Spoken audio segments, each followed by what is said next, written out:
The internet is forever. However, its users are not. Since the technological revolution of the past couple decades, with people having access to the internet at all times, people have used their time on Earth to post publicly about their lives. On Facebook and Twitter, people of all ages post what they are doing. On Instagram, they post pictures and videos of every mundane moment, from what they are eating to what they're watching on television and so on. It's unlikely, though, that the poster is thinking about how these internet posts will live on long after they're gone, that these posts will serve to be a public record of their thoughts and feelings when they've passed on. User AOKMom made her Reddit account on April 16, 2014, and immediately began posting to subreddits that revolved around life hacks, frugality, and small ways to improve her life. Her post history indicated that she was the mother to a relatively large family, and that she was constantly looking for ways to make her kids happy. On the page, Random Facts of Polish, a Reddit dedicated to helping people learn how to get near-professional nails at home, AOKMom posted,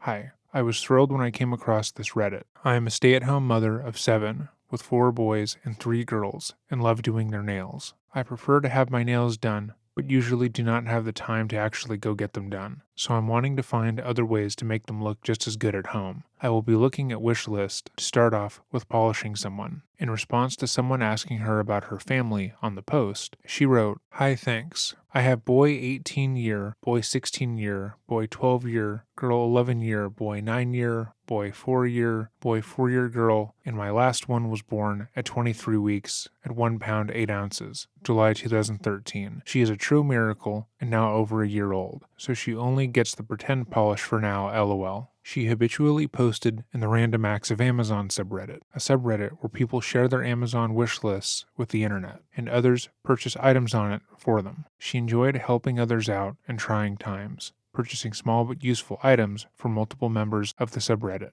She was incredibly excited for the community building aspect of groups like these. Namely, she said, because it felt like she was building a small friend group. On various posts, she hinted at being lonely in her real life and not having a lot of people around her outside of her family. It was on this subreddit where she revealed a little bit more about herself. Her 7 children were homeschooled by her and her husband, and she wrote of the schooling, "We are doing everything online except for my first son, did a small mail course. They sent him the books and work in the mail, and he had to mail it back to the teachers to grade. It took a lot longer waiting for the mail and teachers than my second son, who had everything finished quicker online. The key is to make sure the school is accredited high school or college, and workplaces will not accept a diploma." In another comment section, she would go on to admit that she had gotten married before she could legally drive, writing, "I was 15 when I got married in Texas in 1987. Parents had to sign a form, was not pregnant, still married to the same guy and 7 kids later, not letting my daughter, but it worked for us. I lived in Oklahoma at the time. In Oklahoma, I could have if I had been pregnant." Later on, she would find herself posting in the frugal subreddit, and in response to a Redditor asking if remaining child-free is the most frugal way to be, she would write, "I have 7 children and we have always lived on one income and have never had any government assistance or needed it. We have a 4,700 square foot house, 2 newer cars, and my kids do not do without. There are childless people that do not have this. Life is about making good job or income choices and then making the best money choices based on your income. I would never give up having any of my children so I could have more money. They are amazing people and the world will benefit by having them in it, and nothing I could buy or invest in could compare to giving a person a chance to have a life." From her post history alone, this person seemed like a kind, albeit sheltered woman. She had been married to an older man when she was just 15, and her entire life after that was spent taking care of her family. She had spent most of her childhood and all of her adulthood trying to take care of those around her and give her children the best shot at life. She was giving, always wanting to help others and share some kindness with them.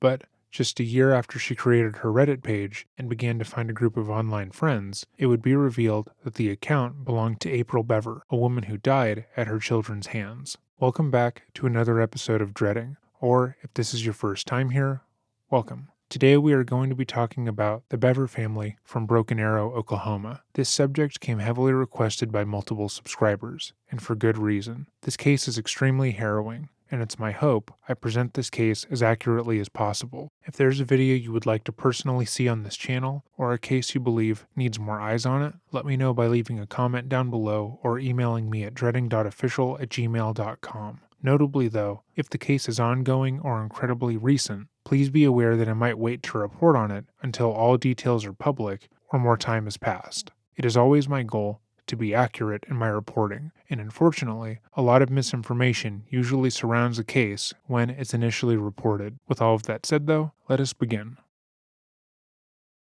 Outside of April Bever's humble Reddit history, not a lot is known about the Bever family. April and David Bever had gotten married when April was only 15 years old, and they had gone on to have 7 children: Robert, Michael, Crystal, Daniel, Christopher, Victoria, and Autumn Bever. According to those who knew them, which consisted mostly of neighbors and coworkers, they were extremely polite and kept to themselves. April homeschooled the children herself, and prided herself on how well-mannered all of her children were. She loved her children and wanted to protect them from the world as best she could, which meant keeping them as close to her as possible. This hadn't always been their intention with their children. According to their eldest son, Robert, his parents had enrolled him in a preschool when he came of age. However, he had been molested by his teacher. This terrified April and David, who felt that they had failed to protect their eldest child. The idea of the outside world became a dark place to them, and they no longer felt safe confiding in another party with their children. In order to take care of the large family, David worked for Samsung Resources, specifically in the IT department. According to coworkers, David rarely engaged with anyone outside of talking about work, which made him an asset to his supervisors and a loner to his peers. On various occasions, coworkers would try to engage in small talk with him and he would just shut it down completely, wanting to work as efficiently as possible. Robert would go on to say that his parents, more specifically his father, had been incredibly hard on him growing up, and had often thrown him around and abused him. He described his father as a harsh disciplinarian, and that while they toned back their behavior with subsequent siblings, they had been abusive to him throughout his life. Crystal would seemingly confirm this, stating that she had overheard her parents talking on different occasions about how they had been too harsh with Robert growing up, and how they no longer felt that that had been the right thing to do. Despite closing their children off from the physical world as much as possible, the Bever parents had no issues allowing their children to explore the world electronically. Their children had very little rules when it came to their iPads and computers, and were allowed uninhibited access to the World Wide Web, which, as we know, is filled with men and women who have no qualms about taking advantage of children. Robert Bever would go on to start his own YouTube channel, Cult Empire Official, where he dabbled in vlogs, skits, and parody videos. He was a huge fan of Toby Turner, also known as Tobuscus, and attempted to emulate his style as best he could. He also subscribed to Sly Foxhound, Yogscast, and White Boy 7th Street. Salute. Hey everyone, it's me, Cult Empire. In case you didn't know, you found me by accident, or you're expecting someone else. That. Why would you do that? Anyway, this is the second first ever update, which I think is a major improvement.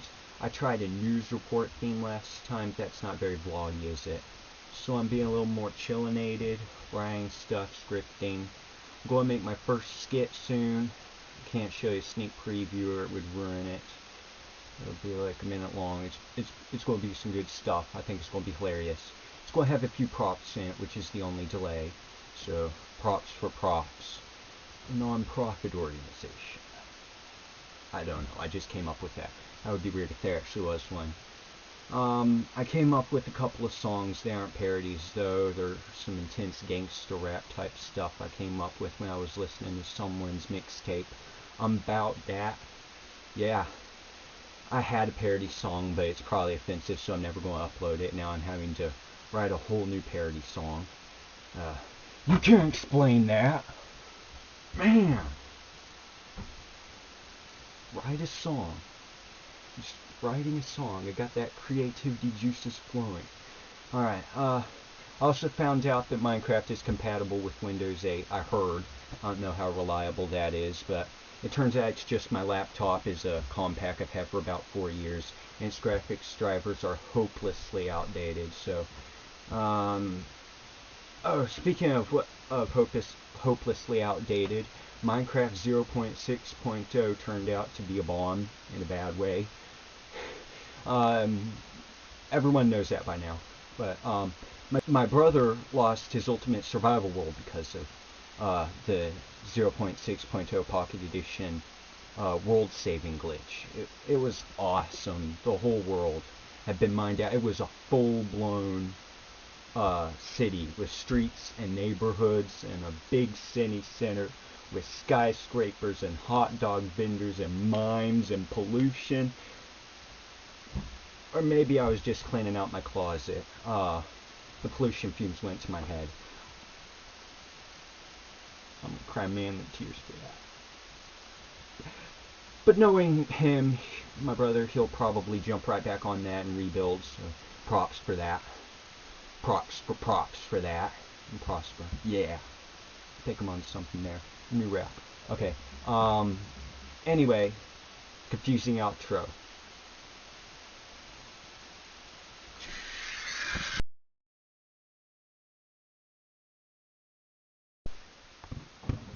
Alright, new vlog.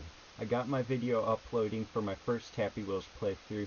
Sadly, something happened, and at the last the game crashed, and so it might got a little slow. I'll have to cut out certain parts of it.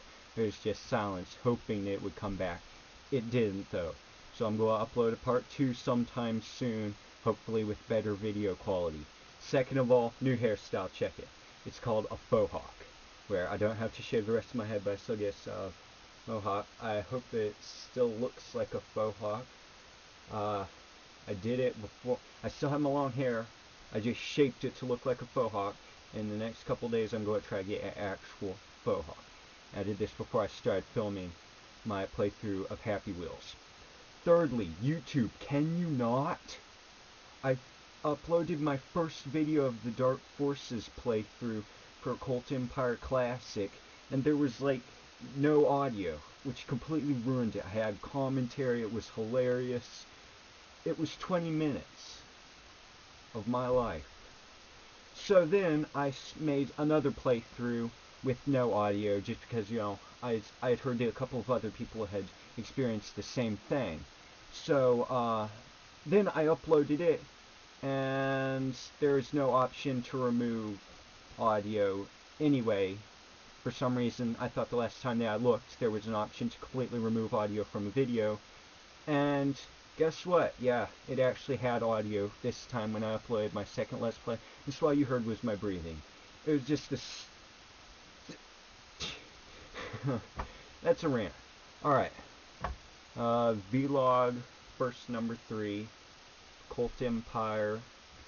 Official. Confusing outro.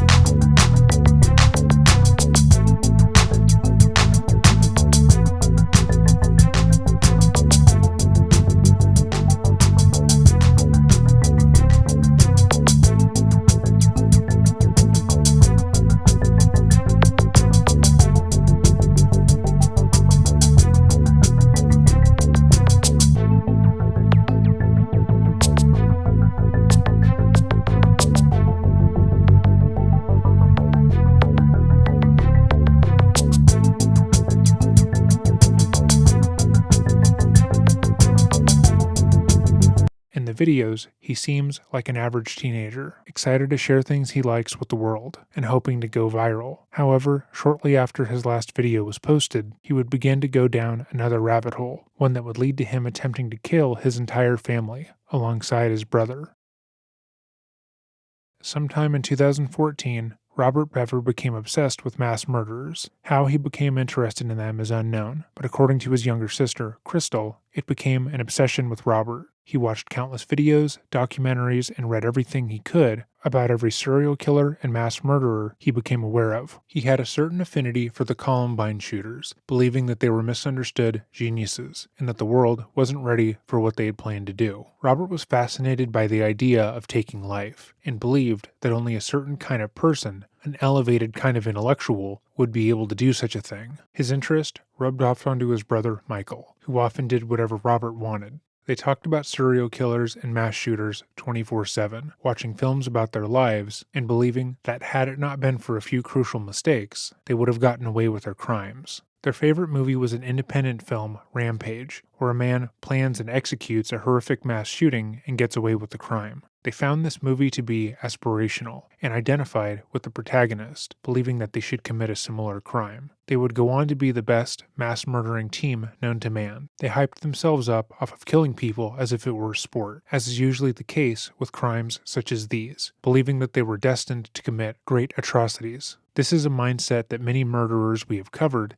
find themselves in. They will watch media like this very channel and believe that they can use this information in order to commit the perfect crime. They will say things like, if I had committed this atrocity, I wouldn't have made such and such mistake, and it would have been fine, without realizing that many of the, quote, mistakes that murderers made at the time are products of human behavior or things they have no control over. Shortly after watching Rampage, the boys came up with their own plan to emulate what they saw on film. First, they would have to kill their entire family, as they could be used against them by the authorities, and they wanted to make sure that they had no ties to their old life. They also wanted to use the murder of their family to draw attention to themselves. After killing their entire family, they planned on making 2 separate videos. The first one was to be incredibly graphic, going over their family's dead bodies in brutal detail, and discussing their plans. This video would also have footage of the murders, which the brothers had planned to record on hidden security cameras, and would be meant for law enforcement only. The second video, they stated, would be a pared-down offering that would somehow be acceptable for YouTube.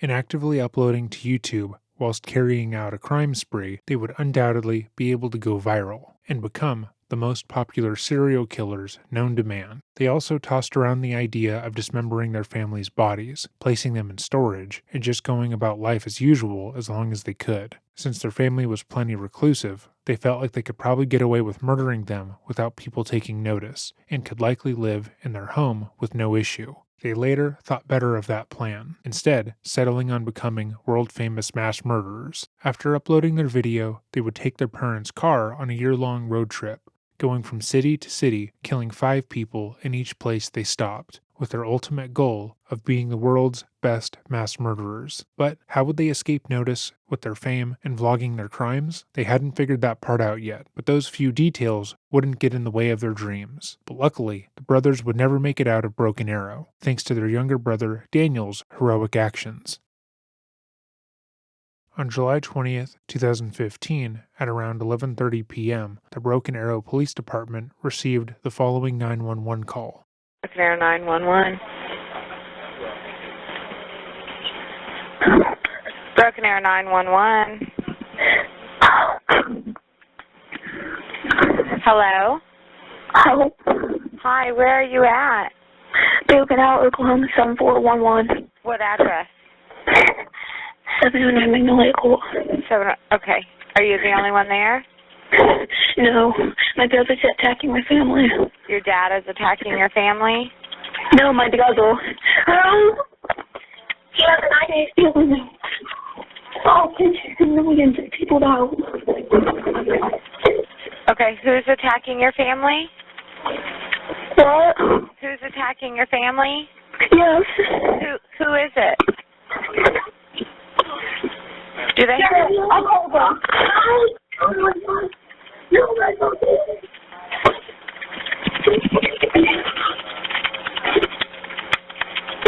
Are you there? Hello? Hi, what's going on there? What's going on there? Hello? Hello?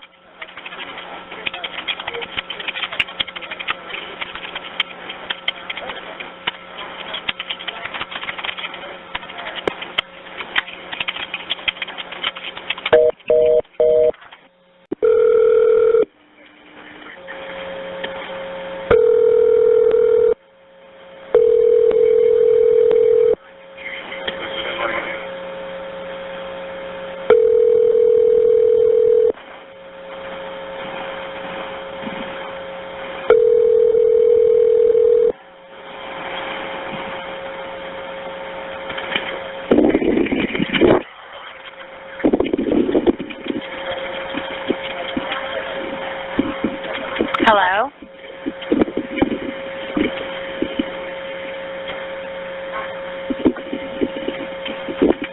and shortly thereafter, the police were dispatched to the home. 12-year-old Daniel Bever had called 911 to report that his brothers, Robert and Michael, had begun attacking and murdering their family. Late in the evening on July 22nd, all the family members were in bed, except the brothers, their younger sister Crystal, and their mother, April Bever. At around 11:30 p.m., April told her daughter to tell Robert and Michael to do the dishes. When she went to their bedroom, she found them putting on body armor and sorting the knives they planned to use on the bed, already preparing for the murders. Crystal told the brothers that their mom wanted the dishes done, and Michael asked Robert, should we just do it now? To which Robert agreed. Michael asked Crystal if she wanted to see something cool on his computer, and invited her into their room. She agreed, walking in without suspecting anything. When she did, Robert came up behind her and attempted to slit her throat. The boys wanted to kill Crystal quickly and quietly, as to not bring any attention to what they were doing. Luckily, Crystal would not go down without a fight, and fought back as Robert repeatedly stabbed her while screaming for help.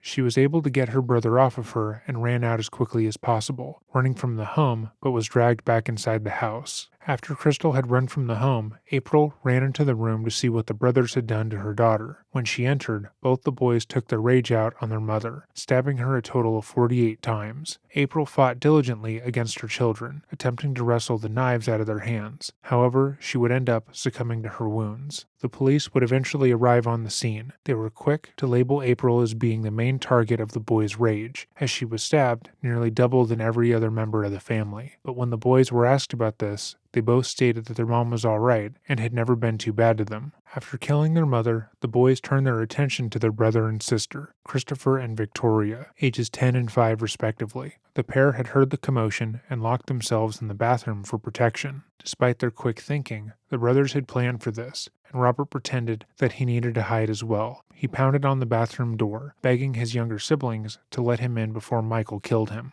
And trusting that their older brother would protect them, they did. Michael and Robert barged into the bathroom and killed Victoria and Christopher, stabbing them each over 20 times. While the brothers were doing that, 12-year-old Daniel locked himself in his father's office and had called the police. He tried to keep his voice down as to not attract attention, but the brothers found him anyways. They had used the same ruse that they had used on his younger siblings, and when Daniel opened the door, Michael allegedly told Robert that this kill was all his, and he stabbed him 21 times. At some point, one of the brothers picked up the call to the 911 dispatcher, said hello, then hung up. What's unknown is when David was murdered in the mix, but at some point, David came out of his room and was stabbed around 28 times. Luckily, in their killing spree, the brothers had forgotten about their 23-month-old baby sister, Autumn. Robert would later state that they had originally planned to kill her as well, specifically by cutting off her head. The duo was aware the police were on their way, and knew that if they didn't leave as quickly as possible, their dreams of a nationwide killing spree would come to an end. They originally wanted to hide the bodies, pretend that everything was alright, and continue to live in the house for as long as possible. But with the police on the way, they quickly changed course. They made their escape out of the back door of the house and into the woods behind it, just as the police arrived, and left their sister Crystal to bleed out near the front door of the home. When the police arrived at the house, they found blood already pooling under the front door, and after knocking, heard Crystal weakly cry out for help. They knocked down the door immediately and were greeted with a horrific sight. They pulled Crystal out to safety and were able to call for medical attention before re-entering the home, where they found the rest of the family. Crystal was able to tell them who had hurt her before being taken away, and the police were able to quickly apprehend the two brothers with the help of police dogs. Shortly thereafter, this interrogation took place. The reason an interrogation takes place is different from case to case. Robert and Michael Bever had been identified by their late brother and their sister as being behind the attack. They had been found wearing blood-soaked clothing and carrying weapons used in the attack, and both parties readily admitted that they had taken part in the murders without provocation. So the question, why are they being separated and interrogated, may be asked by some people. The reasons are fairly simple. Firstly, the police need to get an accurate account as to what happened. There is only so much that they can glean from a crime scene, and so much they can get from Crystal, who had no idea what happened to the rest of her family. Talking to the two active participants provides a well-rounded idea as to what happened. Secondly, talking to them separately would provide an accounting of events that isn't influenced by potential arguments that will be made in court. Whenever there is an atrocity of this magnitude, the participants in that crime often deny responsibility due to diminished capacity. They will claim that at the time of the occurrence, they were not in the right headspace and could no longer determine right from wrong. In speaking with the brothers about the crime, prior to them speaking to lawyers, they can use this interrogation as evidence of their mental state directly after the event, which can be critical for the prosecution. As is the case with most interrogations like this, the detective speaking with Michael will be doing his best to make the 16-year-old feel as comfortable as possible. Despite the fact that he will be listening to how Michael brutally carried out an attack on his family, he will attempt to show understanding and kindness.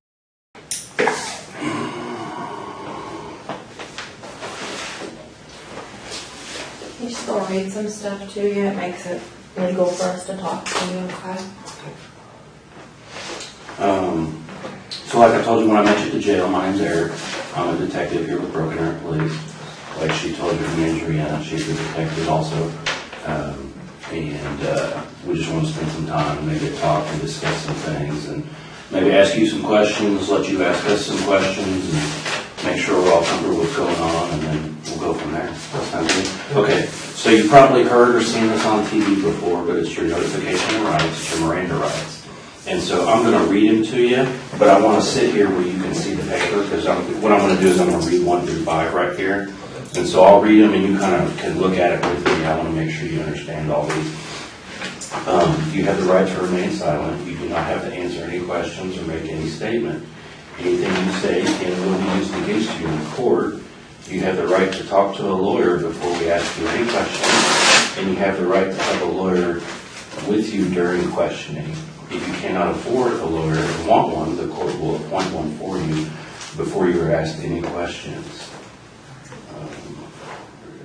It's hard to read it sideways. If you want to answer questions now without a lawyer being present, you may do so. You have the right to stop answering questions at any time. So you understand what those are saying? Basically, if you want an attorney, just tell me. If you don't like any of the questions I ask, just tell me to stop. If you get uncomfortable, we'll stop whenever you want. Kind of, you're in control. Does that sound good? Okay.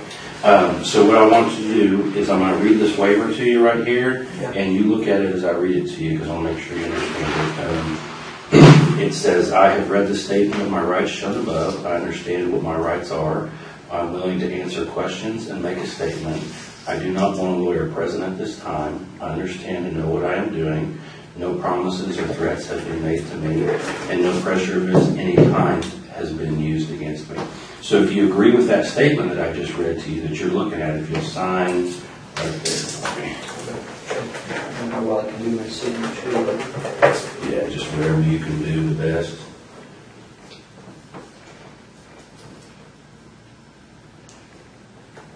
And then if you will read and answer 1 through 4 for me. so put like high school. Yeah. You Yeah, grad- because you had said you had graduated? Yep. Okay.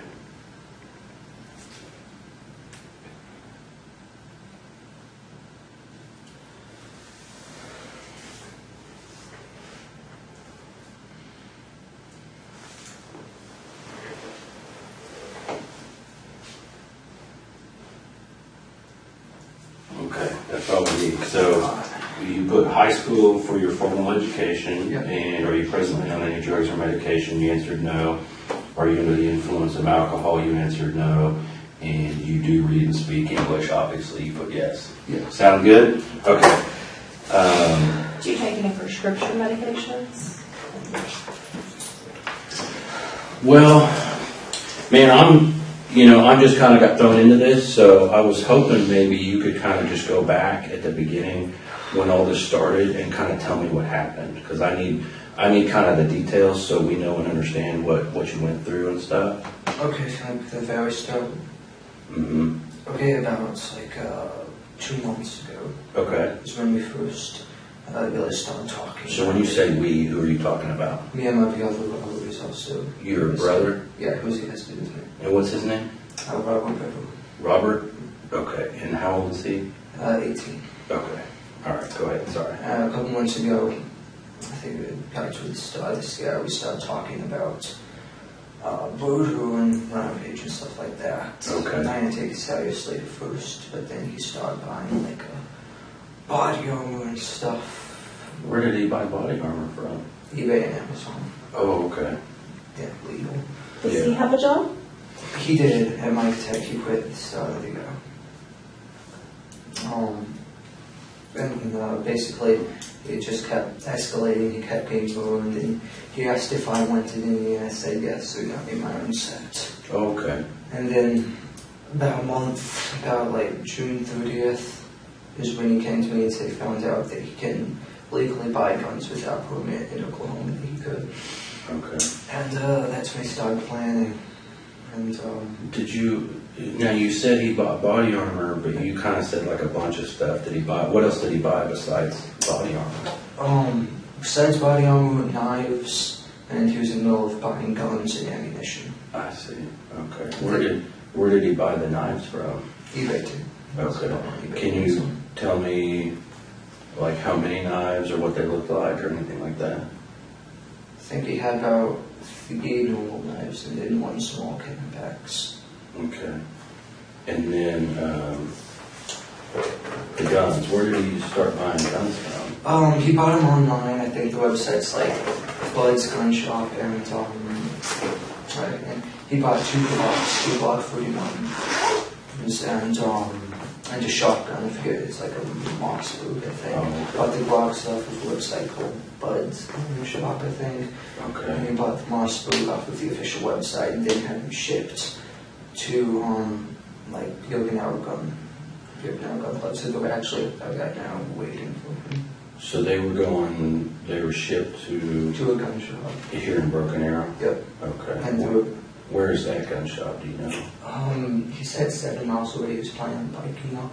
Okay. It's like and I think it's next to Gip Mall. It's like Yokonawa gun shop Okay. or something. And then he bought, I think it was like 250 shotgun rounds Okay. on eBay. Not eBay, but some On website. some website. And then I think he bought close to 1,000 rounds for the Glocks. Wow. Okay. And But he because still. they had everything. Oh, so he was supposed to have to pick those up. Yeah, it was supposed to pick them up today. And where was he supposed to pick those? The ammunition, it was being shipped to the house. The guns were now gun shop. Okay. Do you know what his eBay user was? No. No. Okay. I just didn't know if you'd ever been on eBay and shopped or anything. Well, I used to a long time ago, not like, novelty stuff. Right. So then so he was buying weapons because you guys had talked about murdering. Yeah, and he started planning it. Okay. And I went along with it because I see the way I thought I would want to do it. I very quickly learned tonight that I didn't. Okay. That you didn't want to do it? I don't want to do it. I didn't, just because I didn't kill anyone. Okay. I stabbed someone. Who did you stab? My younger brother, Christopher. Christopher. How old's Christopher? 9, I think. What did you stab him with? My knife. What's your knife look like? It's green, kind of like camouflage on it, so you might do it. On where your hand goes or where the blade is? It's camouflage? Yeah, Is it's that- all camouflage. Oh, the whole thing? Yeah. How big is it? Show me how big it is. I think it's about this big. Okay. Handleable. So what was Christopher doing when you stabbed him? He was laying on the bathroom floor. Robert was also stabbing him. Robert asked me to go over and help him. So I stabbed Christopher and then, Where did you stab him? stabbed him back. Really? Okay. You okay? Yeah. You okay? Let me know if you need a break or anything, okay? Begins to show emotion when discussing how he brutally stabbed his younger brother, which is telling to the officer as well as to the courts. Michael, having an emotional reaction, shows remorse, and it showcases that he understands that what he did was wrong and is mentally sound. So was Christopher still alive when you stabbed him? Yes. What was he saying and doing? He was just screaming. Screaming. Did you say he was in the bathroom? Yeah, I was next to the toilet with that bathroom. Who else was in the bathroom? I think Victoria might have been in there. About Victoria? Yeah, my 4-year-old sister. 4-year-old, okay. I want to talk about that more, but we got to try to kind of stay like chronologically, if you know what I mean. So let's go back real quick. We talked about the ammunition being delivered. making plans. Tell me more about making plans and what you guys talked about. Making plans, we plotted every night, and I studied we were actually going to do this thing on the second night, and so I started getting ready. When was that? You second night? What do you mean? July 1st. Okay. Because we started June 30th. That's when you started making the plan? Yeah, that's when we found out you could buy guns legally. I see. Did you guys make drawings or write things down? Or I think he had a journal. Basically writing his ideas down. I think it's under his bed. Under his I bed? haven't checked that. Is it like a journal, like a notepad, or like Yeah, a book? it's like a blank book. Okay. A black book. I think it's like a little case or So something. you think he wrote stuff in there? Yeah, I think he was planning it out. So then the second day you said that's when you realized that it might actually happen. Yeah. What made you realize that? How serious he was. I mean, he was going through. He started planning on taking all of his money out of his bank and throwing away all his stuff. So Why did he want to do it? to kill people. Yeah. Well, mainly two reasons. I think it's because he just he says he hates everyone. He thinks society is pointless, and so he wanted to kill people. Now, do And you- also he wanted to beat the kill amount of other famous people like Columbine and James Egan Holmes. Okay. Did you kind of feel that way too, like when you guys were talking earlier, Yeah. do you have a problem with society too, you think? No, I just. Or you were just more like the number of people getting killed was kind of interesting and exciting? Yeah. Okay. When discussing this case, many groups have stated that this assertion that Robert and Michael wanted to be the most successful murderers in the world shows the link between violent media and violent actions, that had Robert and Michael not taken in movies like Rampage or media involving serial killers, they wouldn't have turned to violence themselves. Of course, that cannot be asserted uncritically, and so far, there have been no studies that actually link the two. Robert was directly motivated because he felt like an outsider, and felt like society as a whole was pointless. This frustration with the world, in which he felt powerless, took him down a dark road, where he felt in order to establish some form of power, he needed to kill. He believed that he couldn't effect any real change in his own life without resorting to killing others, and Michael, it seems, just went along for the ride. It's likely that Michael knew his brother well enough to know that if he did take part in the massacre, he would be killed as well. So was Christopher still alive when you stabbed him? Yes. What was he saying and doing? He was just screaming. Screaming. Did you say he was in the bathroom? Yeah, I was next to the toilet with that bathroom. Who else was in the bathroom? I think Victoria might have been in there. About Victoria? Yeah, my 4-year-old sister. 4-year-old, okay. I want to talk about that more, but we got to try to kind of stay chronologically, if you know what I mean. So let's go back real quick. We talked about the ammunition being delivered, making plans. Tell me more about making plans and what you guys talked about. Making plans, we plotted every night, and I studied we were actually going to do this thing on the second night, and so I started getting ready. When was that? You second night? What do you mean? July 1st. Okay. Because we started June 30th. That's when you started making the plan? Yeah, that's when we found out you could buy guns legally. I see. Did you guys make drawings or write things down? Or I think he had a journal. Basically writing his ideas down. I think it's under his bed. Under his I bed? haven't checked that. Is it like a journal, like a notepad, or like Yeah, a book? it's like a blank book. Okay. A black book. I think it's like a little case or So something. you think he wrote stuff in there? Yeah, I think he was planning it out. So then the second day you said that's when you realized that it might actually happen. Yeah. What made you realize that? How serious he was. I mean, he was going through. He started planning on taking all of his money out of his bank and throwing away all his stuff. So Why did he want to do it? to kill people. Yeah. Well, mainly two reasons. I think it's because he just he says he hates everyone he thinks society is pointless, and so he wanted to kill people. Now, And also he wanted to like beat the kill like amount of other famous people like Columbine and James Deacon Holmes. Okay. Did you kind of feel that way too, like when you guys were talking earlier, like, Yeah. like, do you have a problem with society too, you think? No, I just...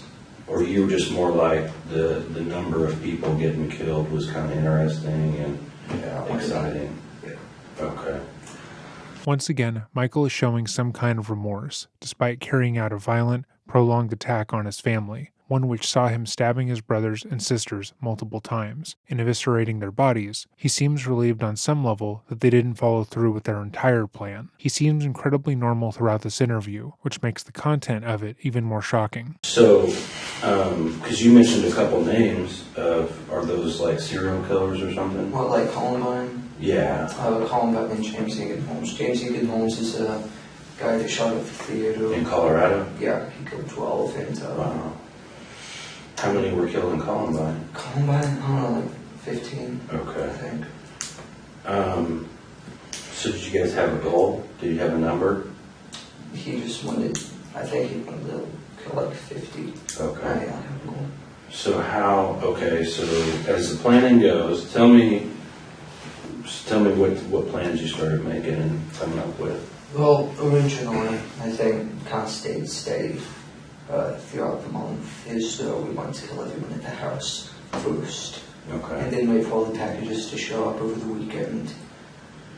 And then we take the Yukon and we get out of our state with the guns and start killing, rampaging. Did you know where you were going to drive to? Towards Washington. Washington State or D.C.? Washington State. Washington State. Why would you go to Washington State? Just kind of, it's kind of the direction we planned on. And you said Yukon. Do your parents have like a Yukon? Is that what it is? Yeah, Okay. it's a large Yukon XL. Does Robert have a driver's license? He has a motor sport. Okay. So he would be able to drive it. Can you drive if you had to? No, I haven't. Well, you can play video games. Surely you can drive a car.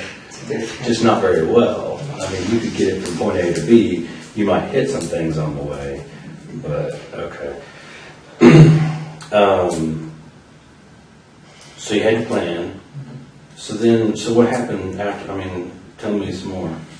Well, I think everything started falling in place. Kleenex right there for your Starting to thumb. bleed. Yeah, Kleenex right there. There we go. Oh. Or maybe it's from your finger. I don't know. Yeah. But back a week before is when I started throwing away useless stuff. Okay. And I bleed, and so did he. Did you guys like give things away to friends or anything like that? Or Threw it just in the trash. I'm sure a lot of it's still in the barrels in the garage. in the garage? Yeah. What kind of stuff did you throw away? Random stuff, toys, stuff that was just piled up in my closet, and he had the room to put the body armor. Oh, I see. Old shoes, clothes. How long have you had the body armor? The body armor? Robert's had his probably since it started ago, and we've been buying it. Well, he's been buying it. Was it shipped to the house? Yeah. Do your parents know? I mean, did they know it? They knew he had a bulletproof vest. They always thought that was a little loud, but they never said anything about it.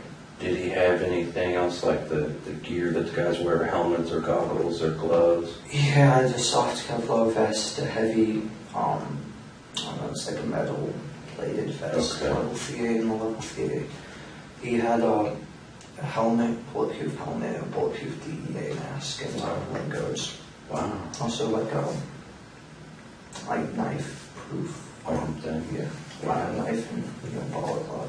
Okay. So yeah, it's And then the body armor that you had, what was it like? it was almost identical. Okay. Just a couple different, different models and stuff. And where is your body armor now?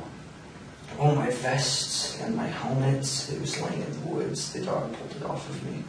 I Oh, was wearing it. oh, you were wearing it. Yeah, I was wearing the sort of vest and the plate carrier and the Okay. helmet.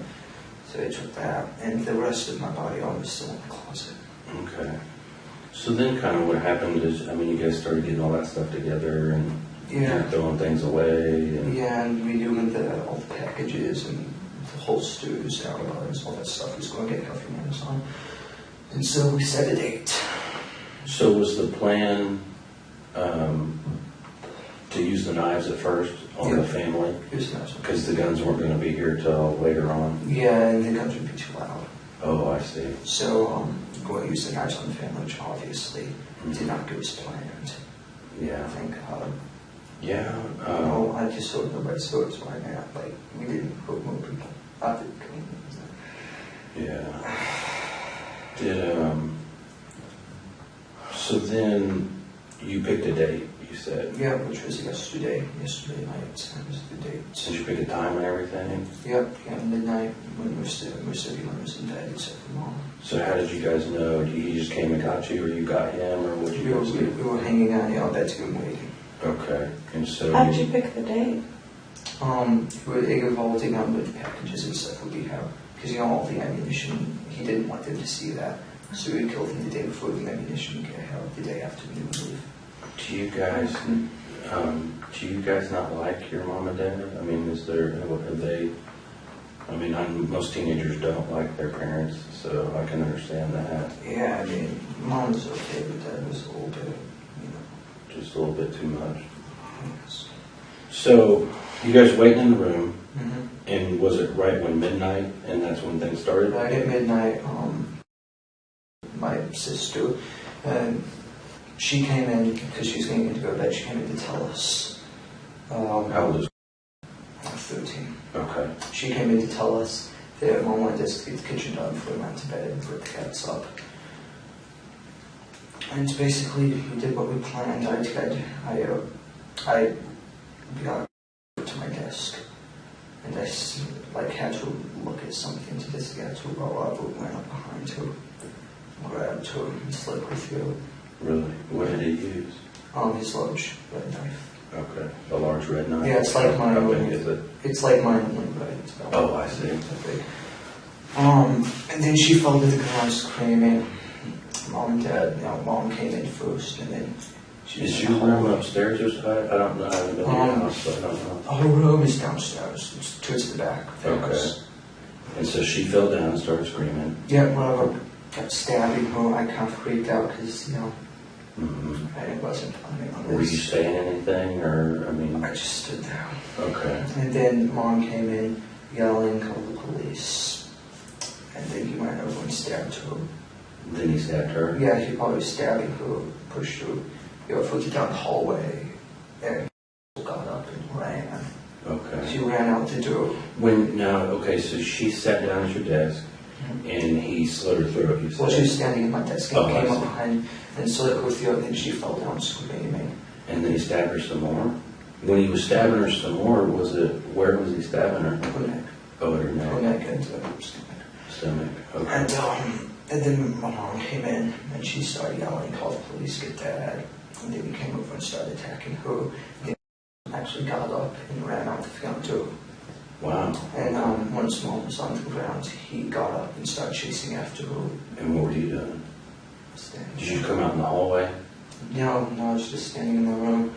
And the process, I don't know what I was doing. So he stabbed your mom with the same knife? Yep, something. And where did he stab her? I think in the neck too. Okay. And no, actually, he stabbed her in the neck, pushed her into the kitchen, and then together. So with her, she started screaming and ran into the family. At the same time, he left the house. Okay. I went over and disabled the alarm. Okay. That's what I did. And then he Where's ran. the pad for your alarm? It's not the front door.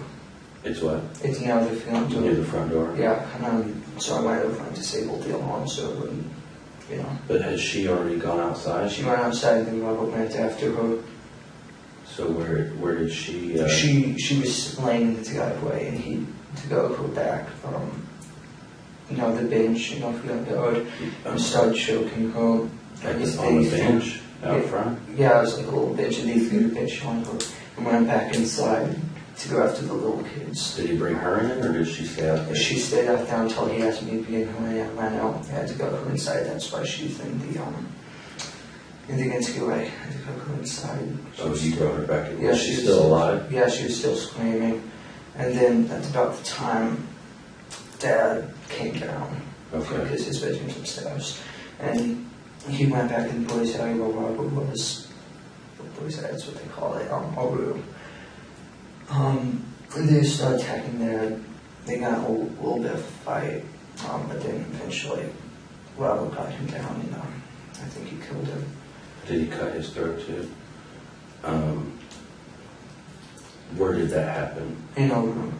In your room? Yep. And where were you? I was standing in the hallway. Okay. So did you see him cut your dad's throat? Yeah. Did he stab him other places too? I don't know. I think he just went for the throat. And where was she? Was in the entryway? Yeah, she was. I think she was in the entryway at that time, and then he went in, and Daniel was in his room, which is down the hall, and I was like, "Let me." How old's Daniel? I think he's 12. Okay. And I was like, "Let me in," and he let me in. He was sitting down on the phone with the police. I grabbed the phone, which is my phone, got my phone, and then I went into the kitchen and I smashed the underground. Which was your phone? Yeah, it was my phone. Oh. I don't have a cell phone anymore. The police officer trying to find some common ground with Michael about having to destroy his phone after he just got finished recounting how he had tricked his younger brother into letting him into the room to kill him is skillful. It eases the tension that they are both feeling, and while it's forced on the officer's part, Michael is noticeably relaxed with what is happening. And then I went back down, and and Daniel and Christopher locked himself in the bathroom, Daniel locked himself in Dad's office. Okay. And then I finally got both of them to open the door, because they thought I wanted in there. But they were in different rooms? Yeah, they're right next to each other.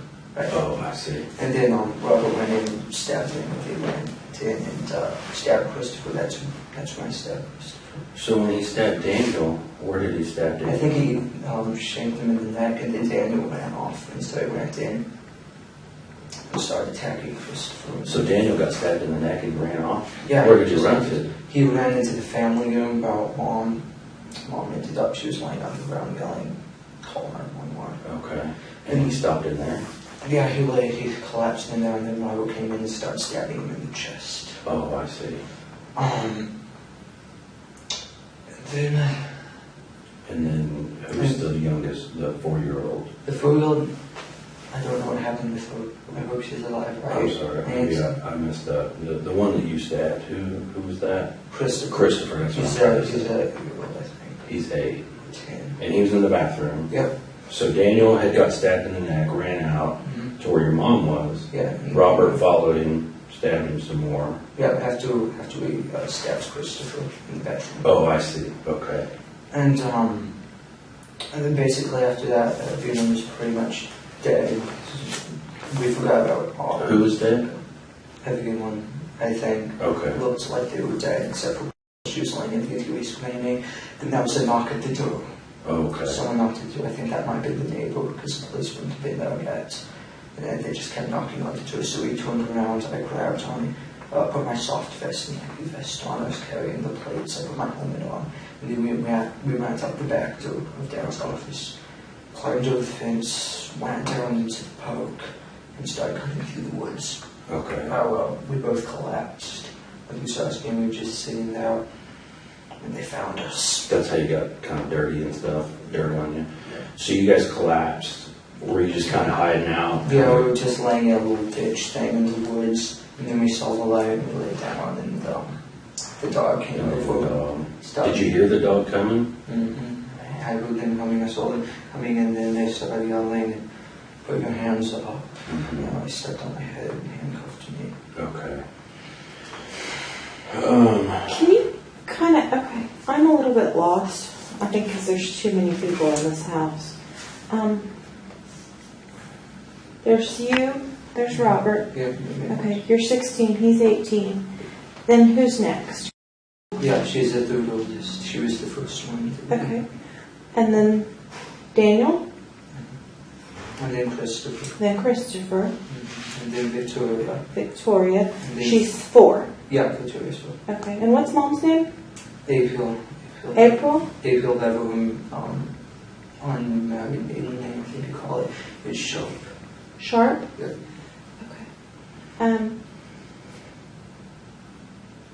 Okay. And Victoria's 4. Mm-hmm. And then what's Dad's name? David. David? Okay. David. And then, are there any other kids? How many kids is that? That's... Then there was, she's a baby, she's about to toddler. She was up in her bed. Okay. I think he forgot about her. And I think she stayed asleep until the police came. And I saw them give her out, so she's okay. So you saw them carrying her out? Yeah, I was in the car. Was that the plan, was to kill her too, though? We just want to get that one. Okay. Yeah. So when y'all got done at the house, where were you going to go? We were going to hang out there for at least the day. We were going to get the bodies in a room or something, maybe the attic. Clean up and then wait for the ammunition, go pick up the guns, and then we'll leave the next day. Where were you going to go? I mean, where was going to be your mass plan to get the most bang for your buck? We're just heading generally towards Washington State. We're going to do it statewide. Did you guys have, like where you going to go? I mean, who else were you going to kill? Just whoever you ran into? Yeah, pretty much. He said 5 at a time, like gas stations, restaurants. Okay, and then just keep going. Yep. Did he have some money saved up or something? Yeah, he had about 480 after buying all the ongoing weapons. Plus, He still had that? Yeah, plus 100 that I had. Oh, okay. So we talked a lot about your plans in the beginning, because here's what I don't understand is, as you and Robert are kind of planning things out, I mean, because you seem like a really smart kid, and that you kind of, I mean, it seems like you had some pretty detailed plans. You guys had good equipment and weapons. And it seems to me, and tell me if I'm wrong, but I would think that as you guys plan this out, you had maybe more specific plans, like Robert was going to kill this person, and you were going to kill. So who were you supposed to kill? I was supposed to take my pistol crossbow. He was supposed to shank his son. She was supposed to die quietly. Yeah, she was going to be the first one, she was. And then Robert would go in, slit Mom's throat, push her over with him, and both go in and kill. Because it was supposed to be like quiet. Right? Yeah, it was supposed to be like that. And then I would go upstairs and shoot David, Dad, and the guy with my pistol crossbow would kill him, and then Robert would go over and kill him. Okay. So did you use your crossbow at all? No. The only time I ever heard anybody was when I stabbed Christopher in the neck. This is untrue. It's unknown exactly who killed who in the family, and the boys have stated vastly different things on different occasions. At one point, in order to attempt to get Michael a lighter sentence, both claimed he didn't actually take part in the murders, besides watching and helping his brother get to their young siblings. But based on the wound patterns and the sheer amount of brutality, it's likely that both brothers took part in each murder. Did Robert use your crossbow? No, it's just saying. Where is your crossbow? I think it's on my bed still, unless they collected it. So did you have it out ready to go, and then it just kind of didn't go as planned? Yeah, no, nothing is planned. Yeah.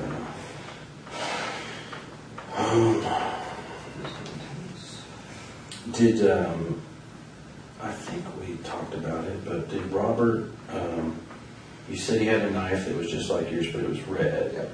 Did he ever use another knife on anybody else or anything?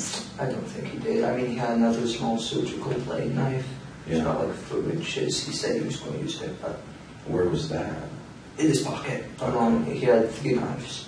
A large, about 15-inch black one. Like a machete kind of thing? Yeah, kind of like a K-bar knife. Okay. And where was that, the big one? It was sticking on his belt. Okay. And the one he used, the children's red one. And then the small surgical blade. Okay. Which he had in his pocket. So, who all died? Who do you know died for sure? Like, what's the count? How do we know? I don't know. Okay. Who do you think died? Dad, Mom, Daniel. That's about all I know because I saw them. And Daniel's the one that you stabbed?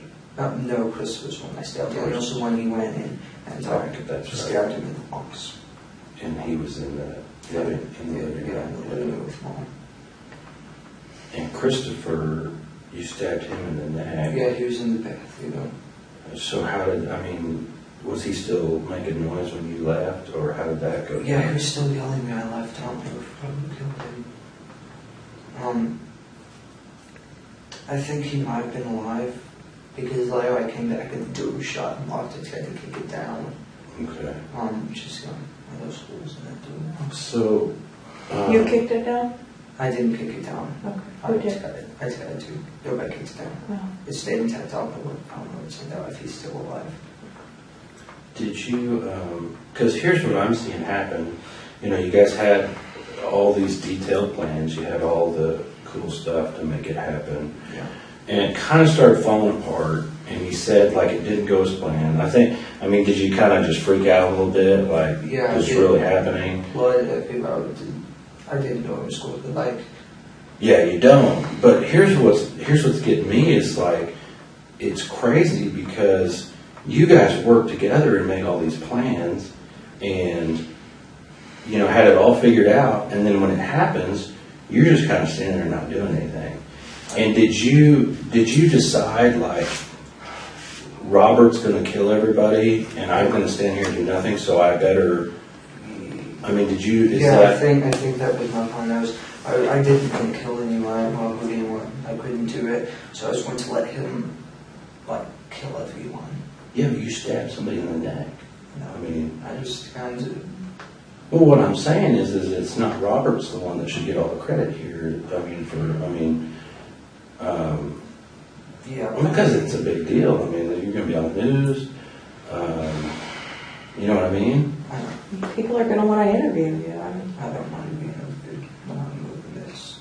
Both boys had written on separate occasions that they wanted to be the most famous killers known to man. They wanted the attention and the adoration they believed came with killing other people, because they thought that their lives would be improved by doing this. So for Michael to now be saying he actually doesn't want the attention, that everything went wrong and he didn't actually want to take part in this, that isn't completely true. It's much more likely that he understands that, despite the interviewer's best efforts, to seem excited about gaining any sort of notoriety after these murders would be a bridge too far. So here's a problem that we might have, and I don't want it to be an issue for you because you've been really cooperative. We're going to talk to Robert too. So he's going to give us his version of the story, and, sometimes they're going to be different. So is there anything that you kind of didn't quite tell me right, or you changed a little bit, and now that you understand that Robert's going to tell me everything? How could I tell you that I forgave them? Because that's what I told him, when we were sitting out in the woods, to make conversation. But, forensics will show you how this Christopher. What 3? What do you mean you told him? So you told him you killed 3 people? Yeah, I told him, because he asked me how many did you get. I said 3. Did you tell him who you got? No, I just said 3.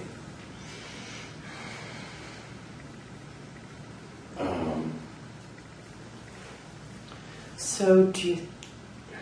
I guess this is my question for you. Do you think it's a lesser sentence if you killed 1 or if you killed 3? No.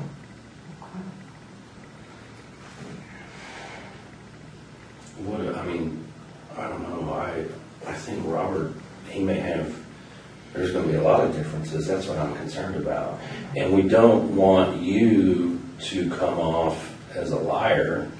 Because you've been real cooperative. You seem like a really good kid. You graduated high school early. You're designing games. There's all kinds of stuff you got going on. And so I don't want people to get a bad opinion of you and think that you're the type of guy that lies to police when he's kind of caught. You know what I mean? So tell me, I know that you're leaving something out. Because it's like she said,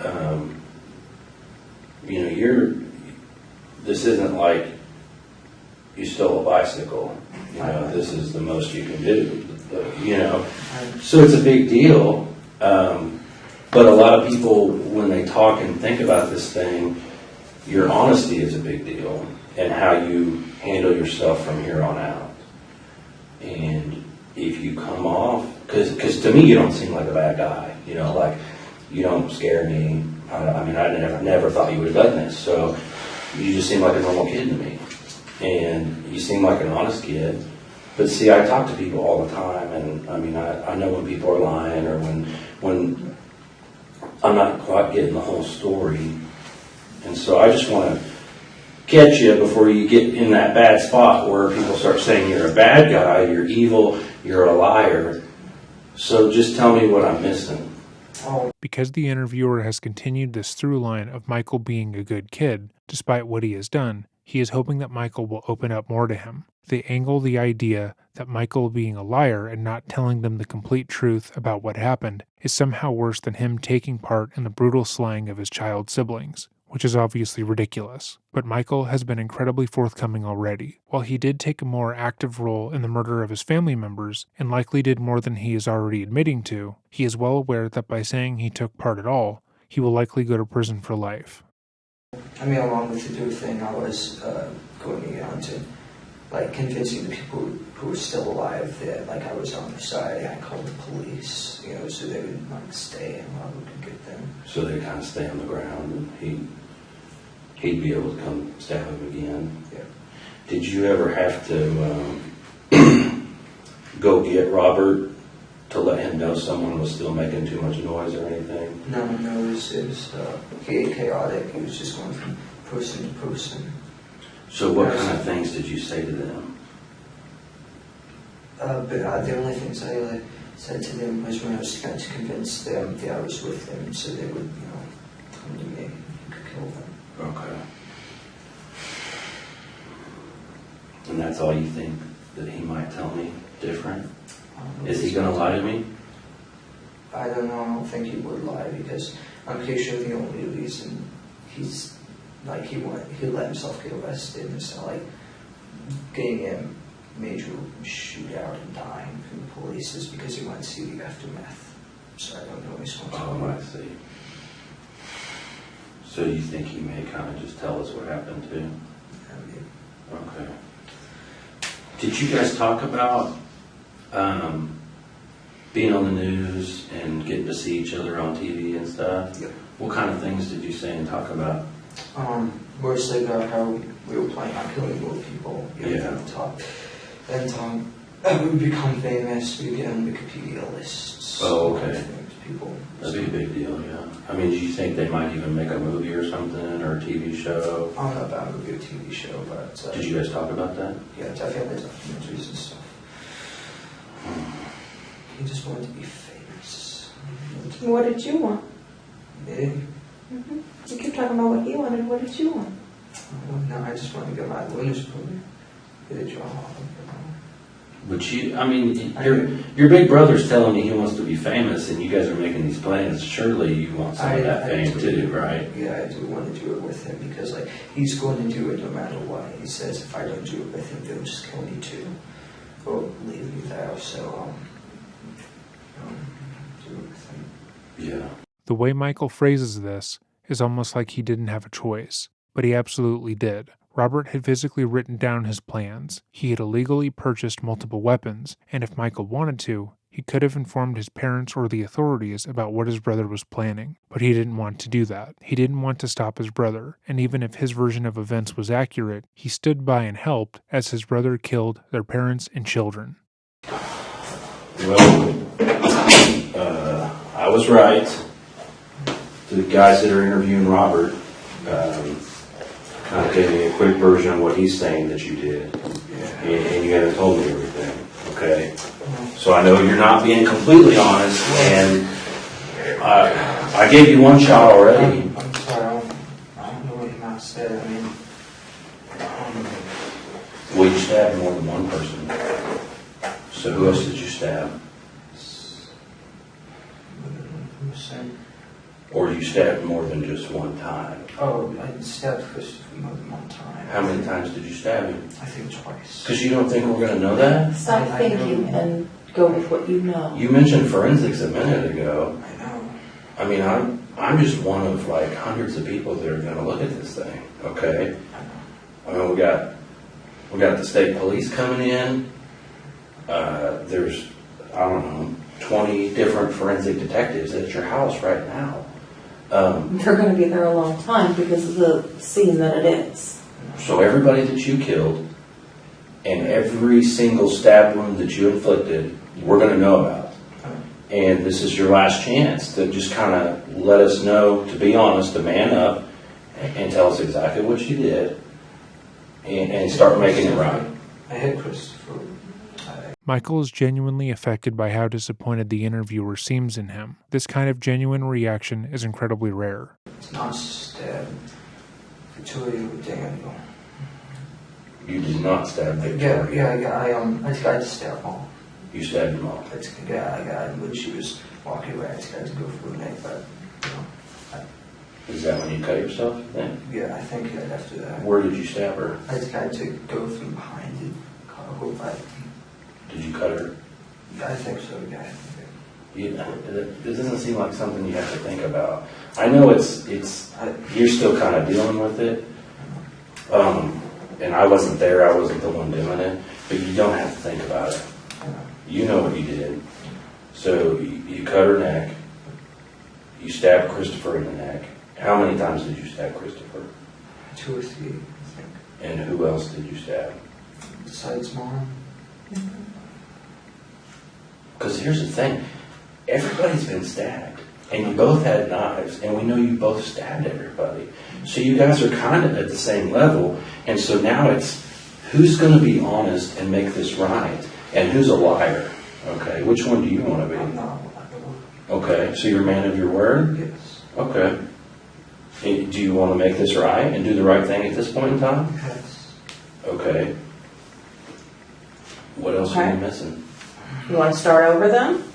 From like, You tell us where you need to start. he stabbed. I didn't stab. I was stabbed through a window. So, What about the crossbow? the crossbow, yeah. It was pulled back, like it didn't have a bolt or arrow or anything. I tried to fire it and broke. It broke? Yeah, I never. That's why I never use it. It's broke. It's cheap. So it broke before last night. It broke and I tried to, to guide fire because I wasn't able to do anything and I just need to uncock it. So I went into the ground, I pulled the trigger and this thing, And that was a while ago, or that was last night? Oh, that was last night. Because you were supposed to use it. I was supposed to use it. I was cocked back and I wasn't going to use it, so I tried to, cock it and it broke. So nobody's going to have any crossbow injuries. No, they're not. Okay. What about the big knife, the machete? Did that get used on somebody? I think he might have used it on Daniel. I think that's what he might have used to stab him in the chest. And what about the surgical blade knife? I think that's what someone stood with, too. So yeah, I think he used all of them. I only used one. I used the green one. You only used the green one, and you're sticking to that. Yes.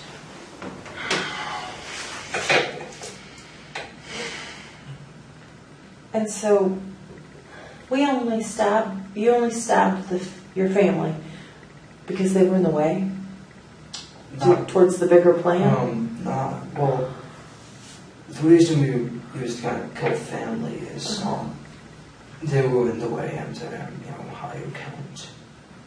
That's powerful. Just to start off with a big count. So is this all a game? I mean, this higher count, how confused, is this a game? It's more like trying to become famous, trying to get set a record. Did you, now, because you said this yourself, you told Robert you killed 3, Yep. and so now we're stuck at the point where you've told us you stabbed Christopher and your mother. Is there one more person that you stabbed and you didn't mention earlier? No. Okay. I can state to my one that I ain't stabbed anybody else, but this one nothing. How do you feel about what you've done now? I didn't like it the minute it started. I mean, how do you feel about your mother? I mean, you watched her get stabbed. You cut her throat yourself, and you watched her bleed all over the place and scream. How does that make you feel? No, I don't think about it. You don't want to think about it. And Christopher, your little brother. I mean, you stabbed him in the neck. What has he ever done to you? So he's just a number. Yes. And how do you feel about that now? It's pointless. It's what? Pointless. Pointless.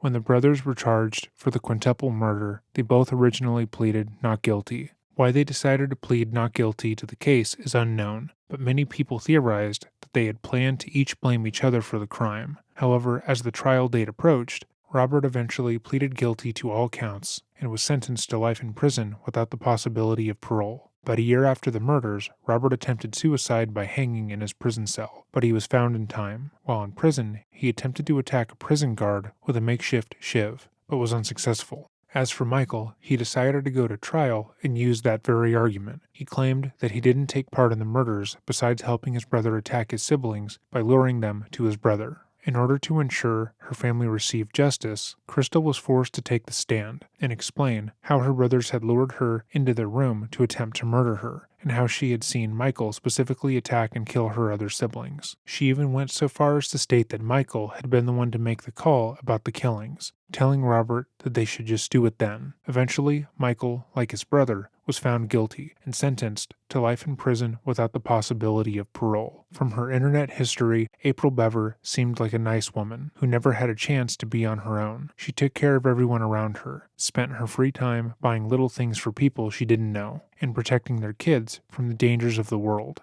April, Daniel, Victoria, Christopher, David, Autumn, and Crystal all deserved to live their lives, untouched by the violence done at the hands of Michael and Robert. If you have made it to this portion of the video, thank you for watching. If there's another video you would like to see made, or a case you would like to see covered, email us at dreading.official@gmail.com. With all that said, I hope you have a great day, and remember to stay safe.